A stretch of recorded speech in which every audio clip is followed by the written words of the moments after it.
We Eat Our Own presents the question: is narcissism infectious? I was thinking long and hard about that. My family of origin, they're all narcissists. I'm a narcissist. I try not to be. Is it the way I was born or is it nurturing? So I started researching it on the internet. The more I researched, the more bewildered I got. Studies show that certain individuals, about 50% of narcissists, are born with tendencies to become narcissists, but there are a lot of factors that lead into it. You find narcissists running through families, and they run on both spectrums. Either parents that are neglectful, parents that are overly conscious of everything their children do, micromanaging, parents that don't let their children have an independent thought of their own. Oh, you're young, you don't know what you're thinking. They discredit them. Narcissist personality disorder, or NPD for short. I'll be using the abbreviation quite often. In 2014, there was a study, a 10-year study.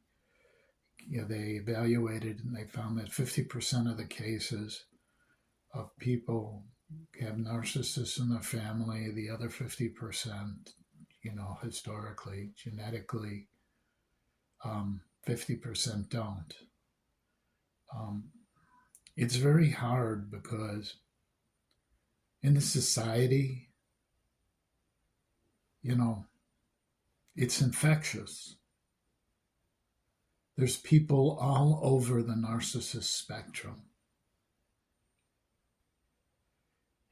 There are people that were love bombed. There were people that everything was given conditionally. And there were people that were told outright, you're no good. You're a piece of shit. And what do? They create their own narcissist personality.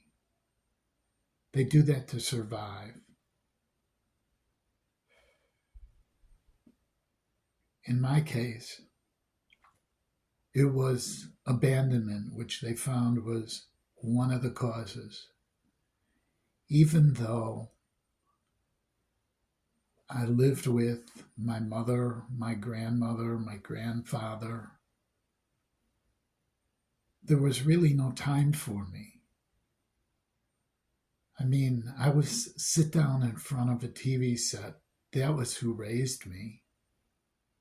Watch TV. Here, I'm busy. I'm doing the housework. Do this. I have no time for that. It's amazing. I almost died because of neglect. There was alcohol, cherry-flavored liqueur left out in a bar that was left, open for a small child that's crawling. And it was in a bottle with a pour top on it. Even though there was a 2-year-old, 3-year-old in the house. Someone who's crawling, going all over, who got out of their crib, who crawled down the hall, who could smell the cherry flavor. You don't leave things that kids will get into. There were no child safety locks on anything. God, a pair of rubber bands on the handle of the bar would have kept me safe. But it wasn't there. Here. And the weird thing was, The TV set was in the same room as the bar. So the kid's going to get bored, or I got bored. I crawled around. I opened the bar. I saw a bottle. The bottle smelled good. And I started drinking from it. I mean, today, child services, if they were contacted on something like that, would have probably taken me away.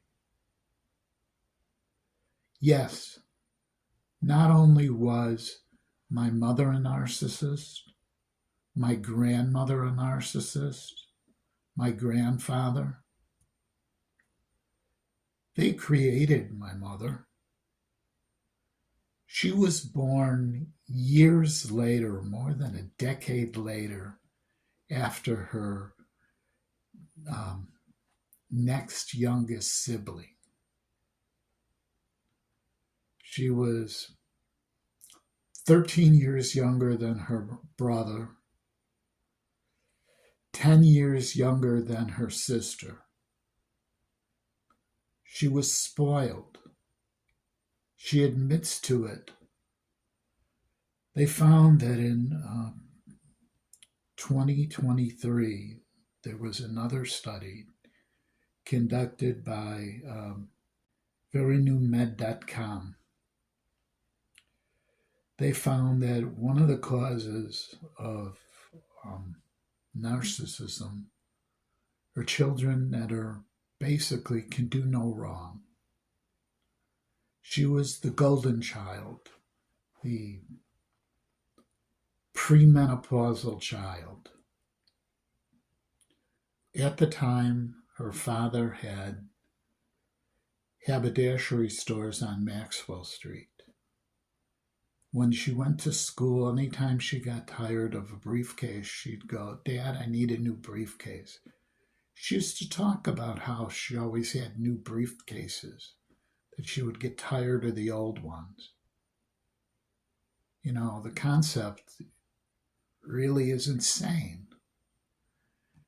They laughed about how when her brother was overseas, he was a Marine and he was fighting, how they were aging salamis to ship to him so he'd have something to eat, and how she ate the middle of the salamis and it was a big joke, so they wouldn't know. I mean, it's crazy. Guilt was used. She always talked about how, she had to have me as a C-section. Back then in the late 50s, when I was born in 59, a lot of women had C-sections to make things easy for them. They were either doped up with all sorts of drugs, they smoked while they were pregnant, even though there were warnings on the package. Total narcissists. Oh, it'll hurt someone else, it won't hurt me. It won't do this, it won't do that. NPD runs through the whole family. I mean, no one is permitted to do their own thing. Everyone's thing is you do what's right for the family. When my cousin was held up as a golden child, she married a man who was a lawyer who wound up cheating on her, getting another woman pregnant, getting a divorce. Her daughter, the only father her daughter knew, who he was a narcissist, she is a narcissist too. When the daughter was in high school and said that she wanted to go to her father's wedding, she was thrown out of the house before the age of 18 and only let back in after she agreed not to go to the wedding. You know, technically, it's the parents' responsibility to take care of the children until 18. I'm surprised the child service didn't step in and have her arrested. Of course, when you're living in Highland Park and you have money and you're white, there's completely different laws. If someone did that of color, the way our system is, they would be in jail. But getting back to my narcissist family, I was not permitted to have a thought of my own. Anything we thought about was wrong. Why? Because it didn't conform to the way they thought. Only a narcissist would think that they know best, that they can't learn anything new, that nothing would change unless they were the ones who decided to change it. That's the family I grew up in.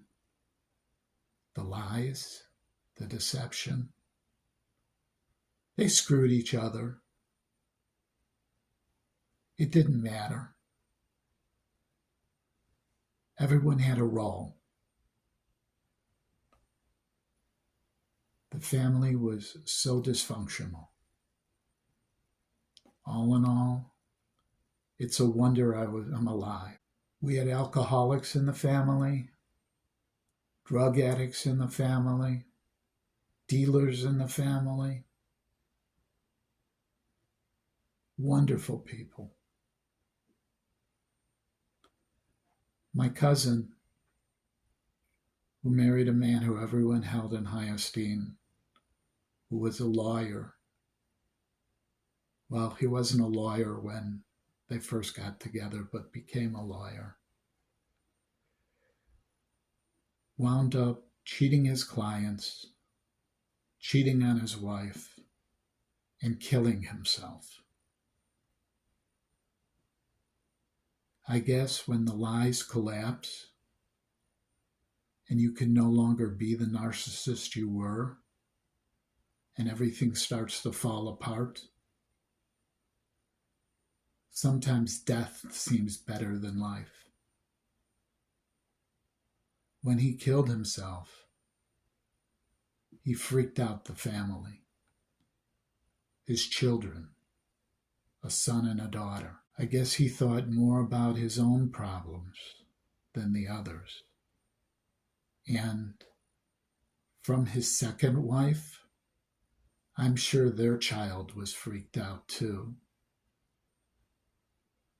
Because when you're young, I can't even imagine your father committing suicide.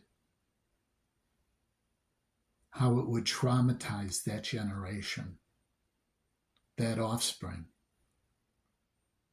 How it would mess them up beyond belief. But then again, I'm sure he only thought about himself. That's the narcissist's way. Narcissism is hereditary, but there are also other factors. I think it's about 50-50. I think people are born with the tendency to become narcissistic. It's how they're brought up. Genetically, if you have that predisposition and are not triggered, maybe you'll go through your whole life without being a narcissist. In our society today, the truth of the matter is, we have more and more narcissists. More and more people who don't look around and say, hey, we're all in it together. It's about time we think about our fellow man. Look at the environment. People are willing to rape the environment for gains for today, but yet talk about their children. What kind of world are you leaving your children? How narcissistic can you be? that you can't see in front of your own eyes.